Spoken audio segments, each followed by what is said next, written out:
एक नया power play शुरू हुआ है और भारत मंगोलिया में क्यों पहुंच गया है, जो चाइना के लोगों को बिल्कुल भी पसंद नहीं आ रहा है। जियोपॉलिटिक्स में बहुत कुछ चल रहा है, हमेशा की तरह जानने को मिलेगा बहुत कुछ। आइए जानते हैं इन खबरों को विस्तार से। The deal can trigger a new India China power play. ये सुझाव देता है कि ये किसी महत्वपूर्ण रक्षा सौदे या रणनीतिक समझौते के बारे में है जो भारत और चीन के बीच जियोपॉलिटिकल गतिशीलता को प्रभावित कर सकता है। भारत और चीन दोनों ही एशिया की उभरती शक्तियां हैं। उनके बीच अक्सर सहयोग और प्रतिस्पर्धा का मिश्रण रहा है। सीमा विवाद, विशेष रूप से लद्दाख में वास्तविक नियंत्रण रेखा पर व्यापार असंतुलन और क्षेत्रीय प्रभाव के लिए प्रतिस्पर्धा जैसे मुद्दे दोनों देशों के बीच तनाव के प्रमुख कारण रहे हैं। डिफेंस के सौदे हों, चाहे वे हथियारों की खरीद, टेक्नोलॉजी का ट्रांसफर या किसी अन्य देश की साझेदारी हो, इन सब पर असर देखने को मिलता है। वैसे आपको बता दूं, यहाँ पर एक डील हो रही है जिस डील को लेकर कहा जा रहा है कि ये डील जो है प्रभावित कर सकता है भारत और चाइना के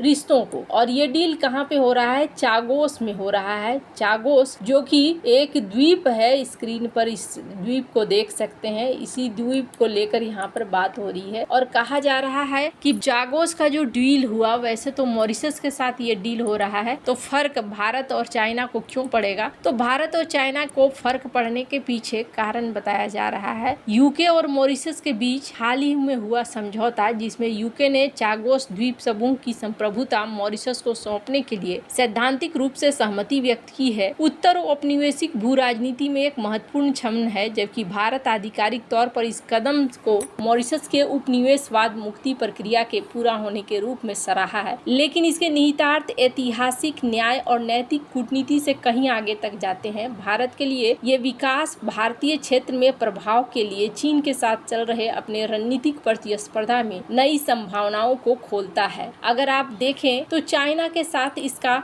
इफेक्ट भी कई गुना ज्यादा बड़ा पड़ेगा। चागोस द्वीप समूह मध्य हिंद महासागर में 60 से अधिक छोटे द्वीपों का एक समूह है जो 1960 के दशक से ब्रिटिश नियंत्रण में है, जब इसे मॉरिशस की स्वतंत्रता से पहले उससे अलग कर दिया गया था। यूके ने तब सबसे बड़े द्वीप डिएगो गार्सिया को अमेरिका को पट्टे में दे दिया, जिसने इसे एक प्रमुख सैन्य अड्डे में बदल दिया। दशकों तक चागोस मुद्दा मॉरिशस के साथ भारत के संबंध कोई नई बात नहीं है। दोनों देश एक दूसरे के डिप्लोमेटिक, इकोनॉमिक और कल्चरल टाई को देखते ही हैं और दोनों का इतिहास भी एक जैसा है। करीब मॉरिशस का 70% पॉपुलेशन इंडियन ओरिजिन का है और एक यूनिक ट्रेडिशन में ओनली इंडियंस यहाँ पर अपने कल्चर को बढ़ावा भी दे रहे हैं। डिफेंस सर्विसेज और यहाँ तक कि national security adviser, head of coast guard, ये सारे हैं। India is among the top, Bharat top trading partner है और इन्वेस्टर है मॉरिशस में, और इसके बहुत सारे यहाँ पर लिंक भी है। मॉरिशस के सुप्रीम कोर्ट की बिल्डिंग को भी भारत ने बनाया है। 2015 में भारत ने नया एयर स्ट्रिप बनाया था कथित तौर पर, और मिलिट्री इंफ्रास्ट्रक्चर बनाया था अलगा लेगा आइलैंड पे। मॉरिशस टेरिटरी जो कि ऑफिशियली सपोर्ट करता है सिविलियन यूज के लिए है। ये चाइना का जो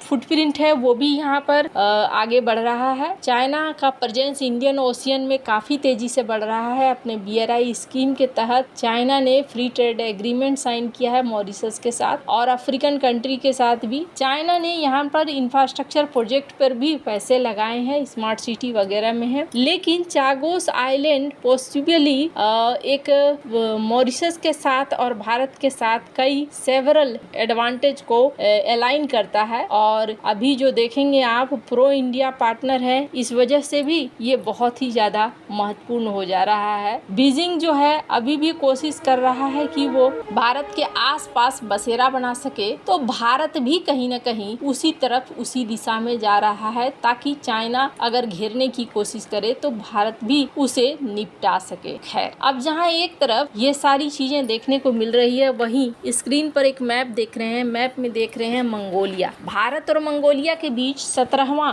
वार्षिक द्विपक्षीय सैन्य अभ्यास नोमैडिक एलिफेंट 2025 31 मई 2025 को शुरू हुआ। यह अभ्यास मंगोलिया में आयोजित किया गया, जिसे भू राजनीतिक रूप से चीन और रूस के बीच एक महत्वपूर्ण क्षेत्र माना जाता है। यह अभ्यास ठीक एक दिन बाद शुरू हुआ जब मंगोलिया ने चीन और रूस के साथ एक त्रिपक्षीय सहयोग समझौते पर हस्ताक्षर किए, जिससे क्षेत्रीय सहयोग को बढ़ावा देने की उम्मीद थी। हालांकि इस सैन्य अभ्यास ने चीन में चिंता पैदा कर दी है। चीनी सैन्य ब्लॉगर्स इसे मंगोलिया की कूटनीतिक स्वतंत्रता की कोशिश के रूप में देखा जा रहा है, जो रूस और चीन के साथ उसके सहयोग को प्रभावित कर सकता है। विशेष रूप से ये चिंता रूस से चीन तक प्राकृतिक गैस ले जाने वाली प्रस्तावित पावर ऑफ साइबेरिया 2 पाइपलाइन पर केंद्रित है। ये $100 बिलियन की परियोजना मंगोलिया से होकर गुजरने वाली है और रूस की पूर्वी ऊर्जा रणनीति के लिए महत्वपूर्ण है। चीनी ब्लॉगर्स का मानना है कि भारत के साथ मंगोलिया का बढ़ता सैन्य सहयोग इस परियोजना के लिए अनिश्चितता पैदा कर सकता है। भारत का मंगोलिया के साथ सहयोग केवल सैन्य तक सीमित नहीं है। भारत मंगोलिया से कोकिंग कोल, तांबा, दुर्लभ पृथ्वी तत्वों जैसे महत्वपूर्ण खनिजों की आपूर्ति सुरक्षित करने की कोशिश कर रहा है, ताकि वह चीन के पारंपरिक व्यापार मार्गों पर निर्भरता कम कर सके। इसके लिए भारत रूस को परिवहन गलियारे के रूप में उपयोग करने का विचार भी कर रहा है। भारत का मंगोलिया के साथ सैन्य और आर्थिक सहयोग हिंद प्रशांत क्षेत्र में चीन के प्रभाव को संतुलित करने की उसकी व्यापक रणनीति का हिस्सा है। मंगोलिया, जो भौगोलिक रूप से चीन और रूस के बीच स्थित है, भारत के लिए एक रणनीतिक साझेदार बन सकता है। चीनी ब्लॉगर्स ने चेतावनी दी है कि मंगोलिया की कूटनीतिक स्वतंत्रता की कोशिशें रूस और चीन के साथ उसके आर्थिक और राजनीतिक संबंधों को जटिल बना सकते हैं। साइबेरिया 2 पाइपलाइन, जो मंगोलिया से होकर गुजरेगी, इस क्षेत्र में सहयोग का एक महत्वपूर्ण प्रतीक है। भारत और मंगोलिया के बीच बौद्ध धर्म के ऐतिहासिक और सांस्कृतिक संबंध रहे हैं। कुशोक बाकुला रिनपोचे, जो भगवान बुद्ध के 16 शिष्यों में से एक थे, उन्होंने 1990 से 2000 तक मंगोलिया में भारत के राजदूत के रूप में काम किया। उन्होंने सोवियत संघ के पतन के बाद मंगोलिया में बौद्ध धर्म के पुनरुत्थान के लिए बहुत प्रमुख भूमिका निभाई थी। 1962 में भारत और चीन के बीच लद्दाख, अरुणाचल प्रदेश में सीमा विवाद के कारण युद्ध हुआ। भारत की फॉरवर्ड पॉलिसी और सैन्य तैयारी की कमी के कारण उसे इस युद्ध में हार का सामना करना पड़ा। युद्ध ने भारत को अपनी रक्षा रणनीति और क्षेत्रीय गठबंधनों पर पुनर्विचार करने के लिए मजबूर किया। मंगोलिया सोवियत संघ के प्रभाव में था। भारत के साथ उसके संबंध सीमित थे। हालांकि 1955 में भारत और मंगोलिया ने कूटनीतिक संबंध स्थापित किए। बौद्ध धर्म के साझा सांस्कृतिक धरोहर ने इन संबंधों को मजबूत करने में मदद की। 1962 के युद्ध के बाद भारत ने सोवियत संघ के साथ अपने सैन्य और कूटनीतिक संबंधों को गहरा किया, जिसने अप्रत्यक्ष रूप से मंगोलिया जैसे सोवियत प्रभावित देशों के साथ भारत के संपर्क को बढ़ाया। 1962 के युद्ध के बाद भारत ने सोवियत संघ से MiG-21 लड़ाकू विमान, T-55 टैंक और अन्य हथियार खरीदे। ये भारत की रक्षा नीति में एक बड़ा बदलाव था, जिसने इसे क्षेत्रीय शक्ति के रूप में मजबूत किया। युद्ध ने भारत को गैर संरेखण नीति को